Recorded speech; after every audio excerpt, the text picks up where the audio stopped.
Hello everybody, this is WhoopCDaisy Yootz, and I'm bringing you another series of tutorials in which I am refitting one of my older release dresses to the peach body. So the tutorial will come in, I believe, 4 or 5 parts, maybe more. I think the total length is 4.5 hours. I've already recorded it, so I'm going to go through and, add some commentary and maybe some directions if I find some spots that I had trouble with myself to try to explain kind of what I'm doing. I do refit my things a little differently than I think most creators. I'm not sure, but I know that I've got some sideways looks for the way that I do it. I use a lattice modifier, and I just find that that's the easiest way for me to do that. But we'll get into that when I show you everything. So this video will be comprised of refitting the Cupra dress that I had down, or over to, I should say, the peach body, and then everything that goes with that, refitting it, weight painting it, making sure that it fits right in world, bringing it in world using the test, the new Firestorm mesh, temporary mesh upload text test, and checking out all of the things to make sure that that mesh is good to go, all the way to where I actually go to the event that it's in right now, which is the Crave event, and update the vendors. So I'm going to try to do more of these because I know when I was new to this, I had no idea. I did not know what I was doing. It took me forever. I literally just learned a few days ago how to do a variant in Casper Bend, and I swear, if I would have known that earlier, I wouldn't have wasted so much time. But anyway, I'll try to do more videos to kind of explain some of this stuff as we go. As for what I'm wearing, this is the Moon Rabbit Lips exclusive chill. I think Lips Chill. Let me see here. Yeah, Lips Chill exclusive. It's kind of an older chair, but I just love it. This is a Vision blazer, and they had a, I think it's at the Shop and Hop. They have a, well, this itself, I don't know if this is at the Shop and Hop, but they had a, oh God, I'm losing my train of thought already, and I just started into this. But they had like a, store credit where you go get your store credit, but you have to go over to the store to actually use your store credits. So of course, I had to snap up my store credits, and I got a couple things. And this is the Blair blazer. This one is the number 3. Let me see if I can. Yeah, that's what it looks like right there's the ad for it.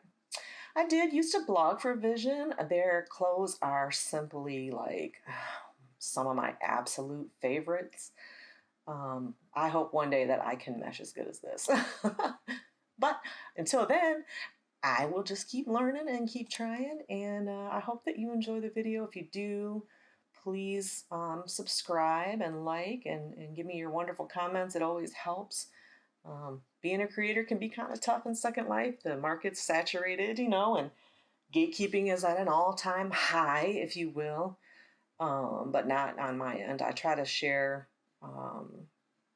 what I learn, as much as possible. Also, what I'm wearing, I just realized, shameless plug, are my SIZL feety deets, which are the feet details that I made that you can get in World on my store.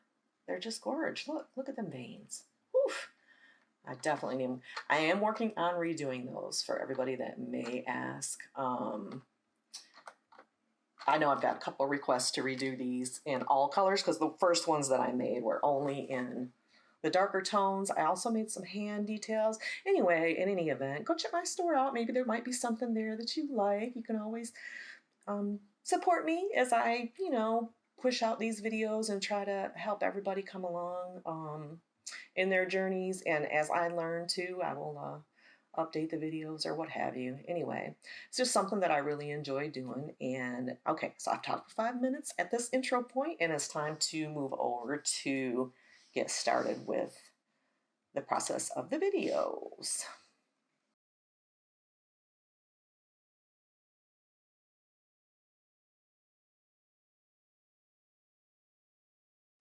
And to refitting for the peach body. So the first thing you'll do is locate the add menu under when you're in object mode, and you'll add a lattice modifier. That just adds like a cage near your mannequin. And when you do get that cage in, you'll want to scale it as close as possible to the body on all axes, and then to where you're just on the outside of the mesh that you're wanting to use the lattice modifier for. So right now I'm scaling it on the y-axis, and then again on the x, and just making sure that I'm satisfied with it's covering the entire mesh, and knowing that I want to use this method to pull out the mesh from the body. This is a little bit of an easier method for me. I still use proportional editing when I'm kind of done with with pulling out the main parts of the body. Excuse me. So you'll your results may vary. I just always default back to this for some reason. It works really well for me. The next thing you want to do is grab the mesh itself. I'm gonna rename my mesh from its previous name, this was the Cupra dress before. I'm changing it into the peach dress. So I'm just renaming it right now. I do that because sometimes it's easy to get confused when you bring the mesh in world and you have a lot of different sizes. So I try to make sure that I keep everything named properly.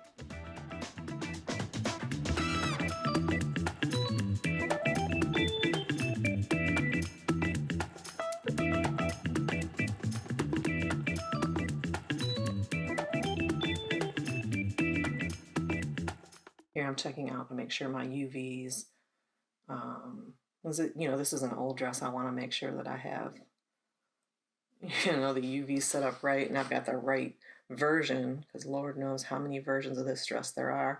This dress for some reason had 2 materials assigned to it, but I don't really believe there's a need for it for what I'm doing with this update. Is a recolor for a Valentine's theme at the event, the Crave event.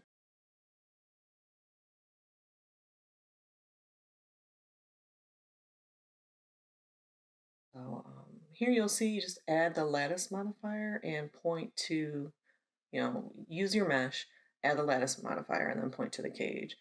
And then you'll have to go into, put the cage into edit mode and crank up each of those UV and W. I usually do about 6, sometimes 7. It just depends on whatever you want. If you get to starting on this and you don't like anything that's happening, you can simply just delete it and start over, or save it and do another one.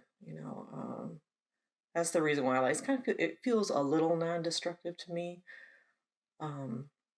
rather than proportional editing, because I'm telling you, once I use proportional editing, it feels like I don't know, I mess it up some kind of way. I either pull it too far out, or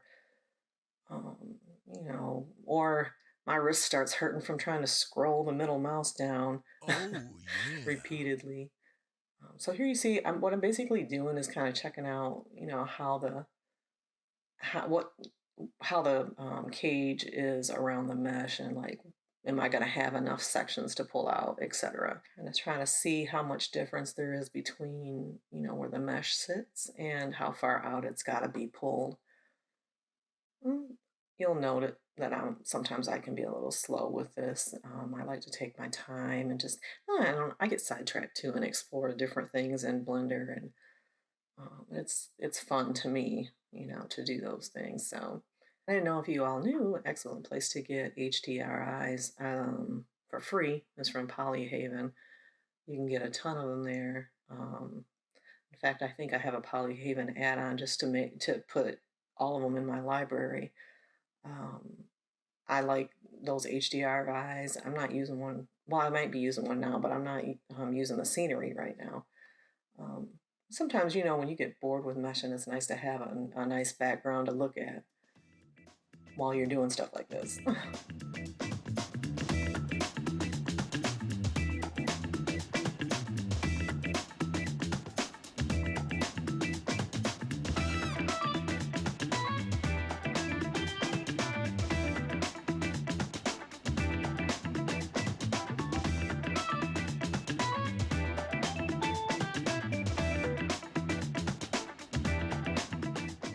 Anyway, I just box selected the back end there. This is, the backs and the breast are the hardest thing to get right. So that's where I start at and just pulling it out.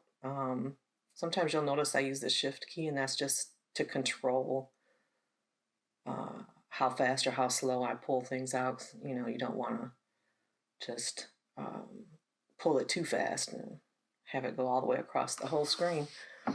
All right, now I'm just going to go through the process of reshaping this. A lot of times you'll see I'll pick the sides, front or from side to side, and scale. You can rotate, you can pull back, just the same as you would do with anything else. And then once I get it to where I'm somewhat satisfied, I'll apply the modifier first, and then I'll delete the lattice. One thing to know when you're attempting to do the scaling, you got to keep your eyes on proportional editing as well. You can notice that I have proportional editing on right now, and I'm like struggling to try to scale out on the x-axis.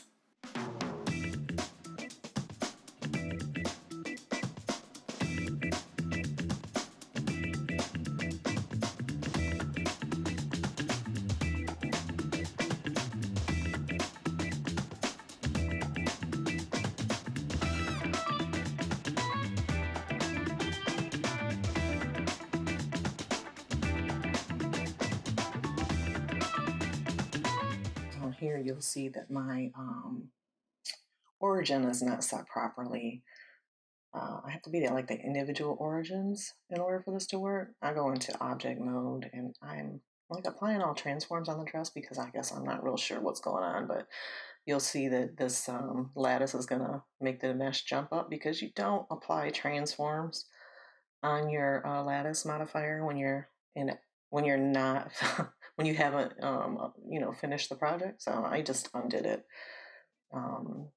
Still kind of like trying to figure out what I was doing.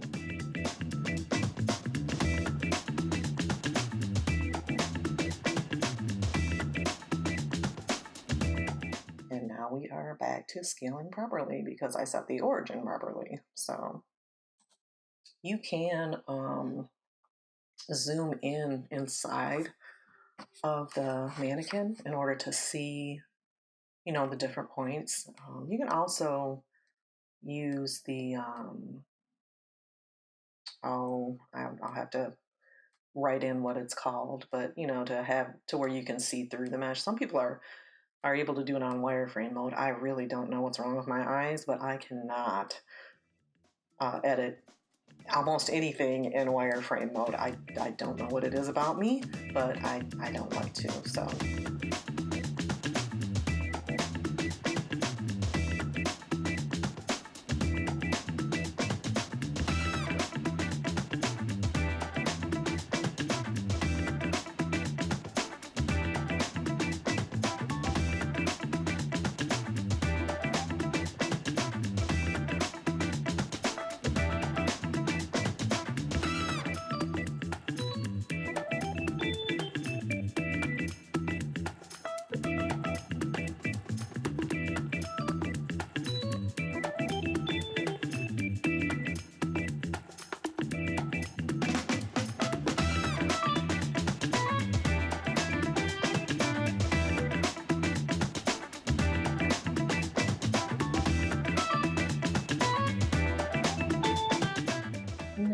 idea why I've decided it's important to turn on my statistics for this, but if you ever want to see how many vertices that you're dealing with in your mesh, you can come up and view your, check mark the statistics mark, and it will show you the number of vertices that you're dealing with. But, um, just as usual, I'm, kind of working through being somewhat of a newbie while I'm meshing. I don't know. I'm sure everybody else feels the same way. I swear every time I come into Blender, I feel like I've learned something new. But I love it. Like, I love learning new things. It can be a challenge sometimes, and it's very hard it's a steep learning curve in the very beginning, and that's why I'm kind of committed to trying to do these videos as much as I can. And I really hope it helps. I know, if it doesn't, please don't follow me if it doesn't help, for real. I'm not an expert. I'm just sharing kind of like my process and how I do things and how I learn things.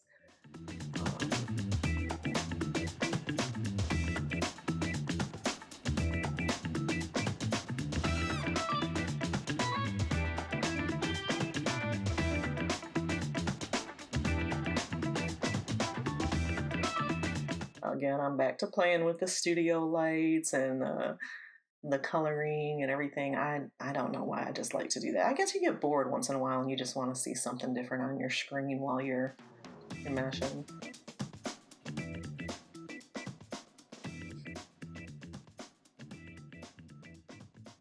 I like to put the mannequin in an outline form so that I can see, how far out I've got to push the mesh or pull the mesh out rather. That's what that outline is doing. And I guess I'm trying to transition colors right now just to make it easier to see, or I don't know, maybe I got bored. And this was pre-recorded, so I'm actually just like making comments after the fact. So some of the things that I did, I'm like, what was I doing? Apparently there, I was just turning down the environment, which my eyeballs must have been bothering me at that point or something. I don't know. But, Matcaps. I love Matcaps too. I'll have to paste in the comments where to find, some more good Matcaps. I'm still trying to add to my library and really understand that myself.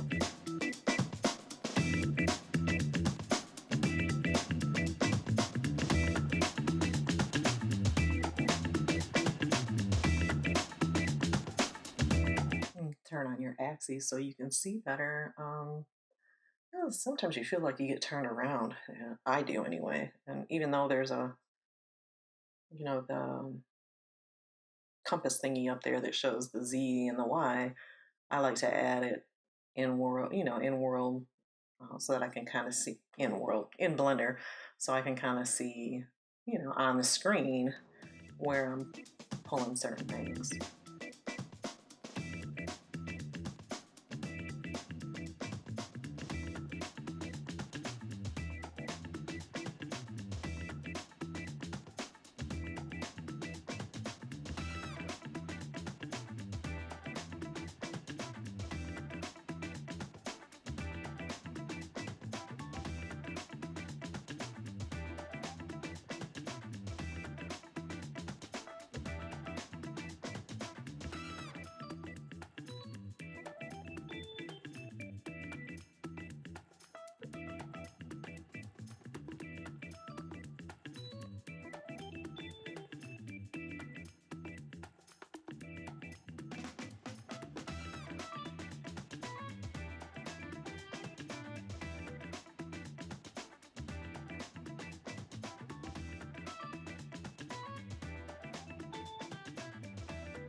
these refits, a lot of, when you're doing Cupra and Peach, you'll find that you have to bring things up the z-axis instead of just pulling things out.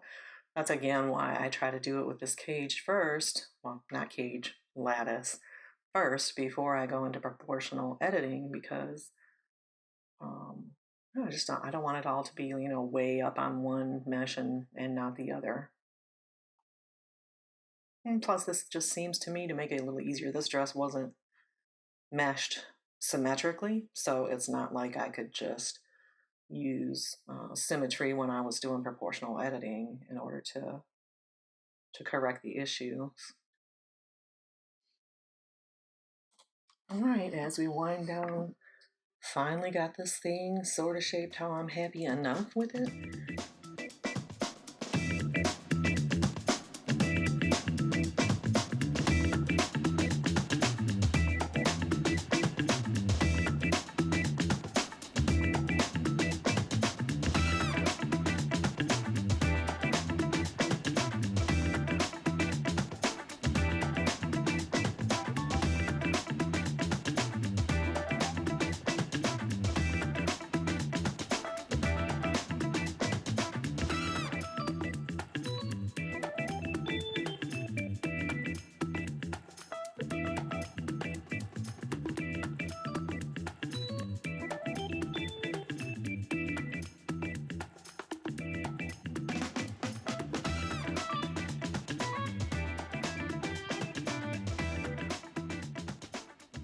So you'll go into object mode, select your mesh, apply the lattice modifier, and then simply select the lattice and delete it. And there you go. Then you can move into however you decide to do the rest of your editing. I'm going to probably do a combo of proportional editing and sculpting. So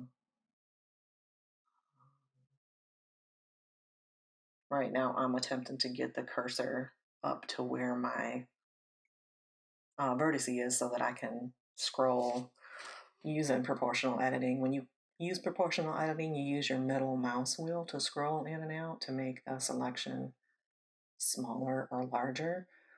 And if you are scaling in and out, you can kind of, I don't know how to properly say this, you kind of almost do it in like, you can scale in and out and move your middle mouse in and out in the same like motion to, grab more of the mesh, if you will. So like it edits it, well, proportionally. So you can see I'll scale up and then sometimes I'll scale down while I'm still holding it.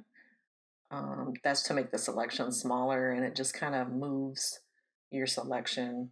It's hard to explain unless you're playing with it, but if you're playing along, you definitely know what I'm talking about. You can see there, like you pull too much, pull not enough, and this again is like, to me, it's going to be a process of, slowly kind of moving things in and out.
pay attention to this chest area. This always happens on every model, I swear. Don't leave a huge gap, like you could totally see through that in world. So I try to get close, but you know, it can be a little rough on some of these.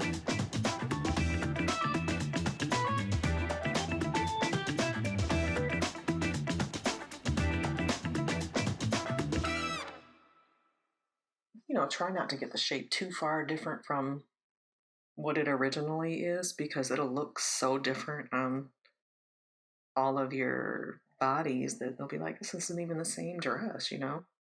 So if I have something like what you've seen at the neckline there, that's kind of a ripple or a wave, even though I don't like it right now, when I made it, it was there, and all the other mesh bodies that are, you know, that I'm using with this, that I don't have to update, like Legacy and Matria and Erica and all those, you know, theirs are like that. So I couldn't move it too much. I don't want to like totally change the shape of the neckline. Even though right now I'm like, ugh, I wish I would have done it that way.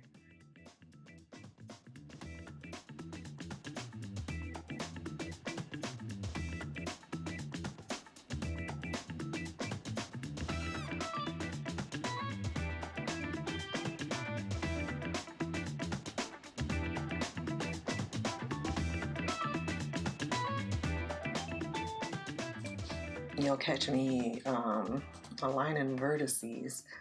I know, I swear, I'm this meshing and creating is not the best thing for people with like OCD, because this stuff drives me nuts, and like I want all of my vertices to be aligned. You see that I want my mesh to be like all square. So basically, to align those vertices, grab the vertices that you need and try to keep the one that's like way furthest out kind of in the middle, because when you scale along the axes, you'll actually be averaging out like that, the line. So you would select your vertices, you know, hit S, and then make sure you don't have proportional editing on too.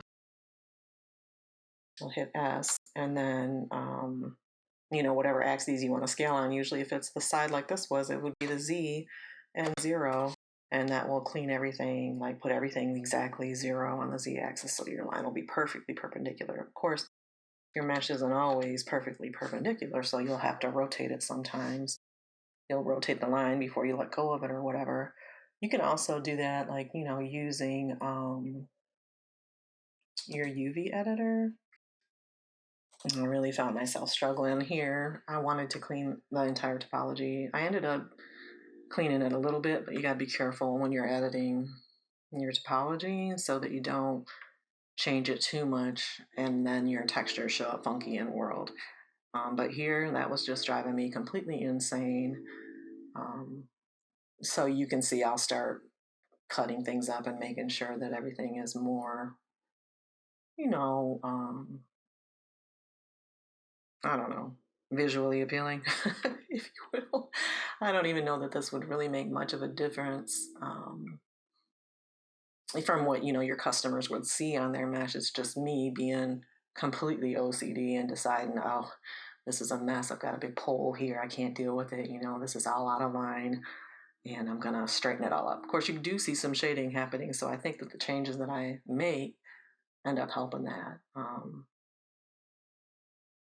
in the long run. Again, this was an older dress that I made, so I didn't have as much experience in meshing when I made it, and I learned a lot of things since then. So some of the things that I'm doing now are just because I've learned, you know, that you don't want to have certain things be certain ways on your mesh once they're in the world.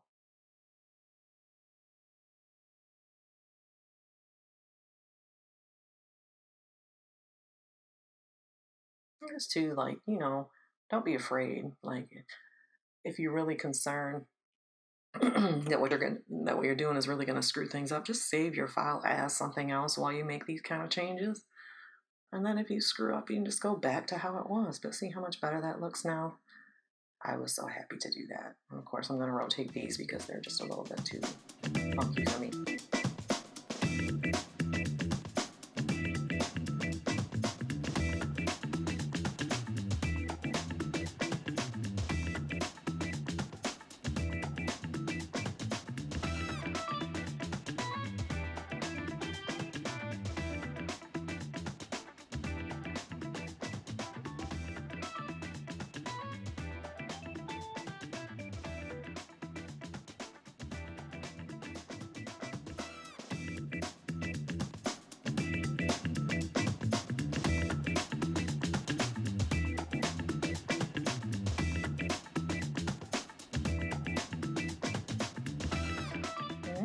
get to where you're kind of satisfied with the shape of your mesh, you'll want to go back into object mode, and then this is the way that I parent and apply all transforms.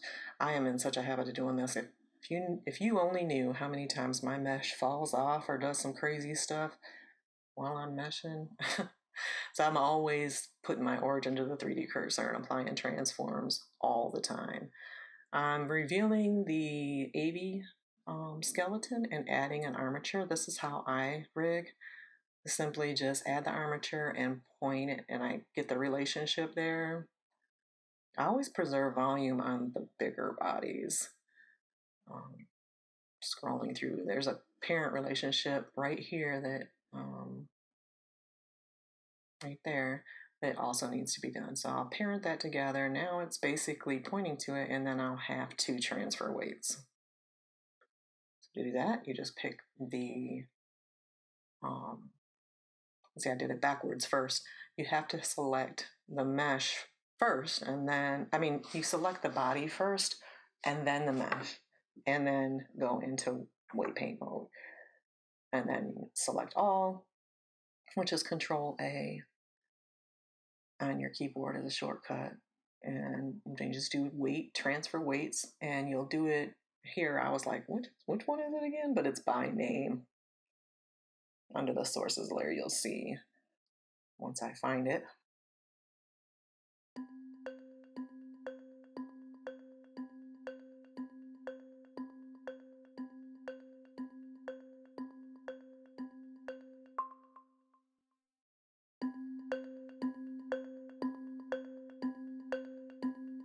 There we go. And I'm like, is it the source or the destination? I can't remember.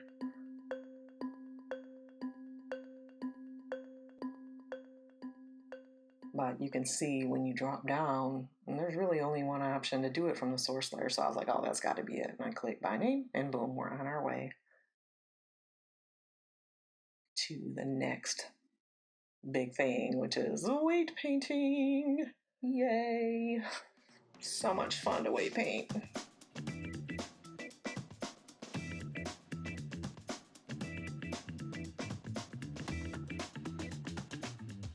All right, we have finally reached the end of part 1, and I'm just posing the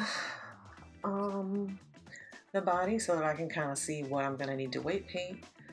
And that will be all in part 2. I hope you'll join me for that. And thank you very much.